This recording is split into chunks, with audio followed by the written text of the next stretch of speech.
Demon slayer பார்த்த எல்லா anime ஃபேன்ஸுக்குமே வாழ்க்கையில ஒரே ஒரு வாட்டியாச்சும் இந்த ஒரு கேள்வி உங்க மனசுக்குள்ள கண்டிப்பா வந்திருக்கும். அதாவது என்னது நண்பர்களே, டீமன் ஸ்லேயர்ல உள்ள மூசான் கிபுசிச்சி பார்த்தீங்கன்னா, சன்ல கான்கூர் பண்றதுக்கு நெறைய விஷயத்த ட்ரை பண்ணுவாரு. ஆனா, அது அத்தன விஷயமே தோல்வியில போய் தான் முடிஞ்சிருக்கும். அப்பம்போது தான் நம்மளுக்கெல்லாம் ஒரே ஒரு ஐடியா குடுக்கணும் போல தோணும். ஏன் இந்த மூசான் பார்த்தீங்கன்னா, சன்ஸ்கிரீம பயன்படுத்தி சன்ல நடமாடக்கூடாதுன்னு எனக்கு தோணுன மாரி உங்களுக்கு தோணியிருக்குமா? அந்த கேள்விக்கான பதிலுக்கு தான் இந்த வீடியோ.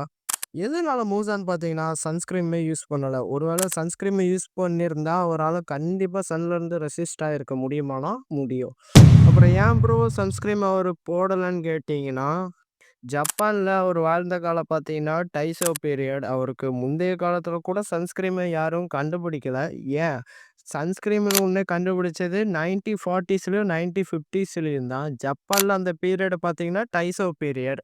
1912 டூ 1926 வரை தான் டைசோ பீரியட். இதுக்கிடையில சன்ஸ்கிரீம யாரும் பயன்படுத்தல. யாருக்கும் சன்ஸ்கிரீம பத்தி தெரியல. இதனால தாங்க நம்ம மூஸான் ஜாக்சன் பார்த்தீங்கன்னா, சன்ஸ்கிரீம பயன்படுத்தல. சரிங்க ப்ரோ. அப்பனா அந்த டைசோ பீரியட்ல சன்ஸ்கிரீம் இருந்திருந்தா, கண்டிப்பா நம்ம மூசன் ஜாக்சன் பார்த்தீங்கன்னா, சன்ல நடமாடி இருப்பாரான்னு கேட்டீங்கன்னா, அதுவும் இங்க கிடையாது. பொதுவா டீமன் ஸ்லேயர்ல உலகத்துல பார்த்தீங்கன்னா, சன்லைட் வந்து ஒரு டிவைன் எனர்ஜியா கன்சிடர் பண்ணியிருக்காங்க. அது பார்த்தீங்கன்னா, டீமன்ஸ் மேல பட்டுச்சுன்னா, அது டீமன்ஸ பொசுங்கி சாம்பல் ஆக்கிடும்னு நம்மகிட்ட காமிச்சிருக்காங்க. இருந்தாலுமே இந்த சன்ஸ்கிரீன் மாதிரியான ப்ராடக்ட்ஸ யூஸ் பண்ணும்போது, டீமன்ஸ ஓரளவு ரெசிஸ்ட் பண்ணும்.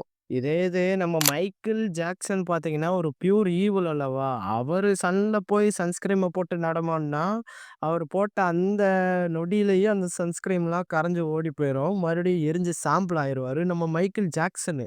ஸோ, இதுதான் நண்பர்களே நம்ம மைக்கேல் ஜாக்சன் பார்த்தீங்கன்னா, எதனால சன்ஸ்கிரீம யூஸ் பண்ணலாதற்கான காரணம். இந்த வீடியோ பார்த்தீங்கன்னா, டீமன் ஸ்லேயர் பார்க்குற உங்களுக்குள்ள இருக்கிற ஆழமான கேள்விக்கான பதில இது அளிச்சிருக்கும் நம்புறேன். என்னோட எக்ஸ்ப்ளனேஷன் பிடிச்சிருந்தா லைக் பண்ணுங்க. அப்படியே தொடர்ந்து நம்ம சேனல ஃபாலோ பண்ணீங்கன்னா, இதே மாதிரியான புது புது கன்டென்ட் எல்லாம் போஸ்ட் பண்ணுவேன். அத நீங்க தொடர்ந்து பார்க்கலாம்.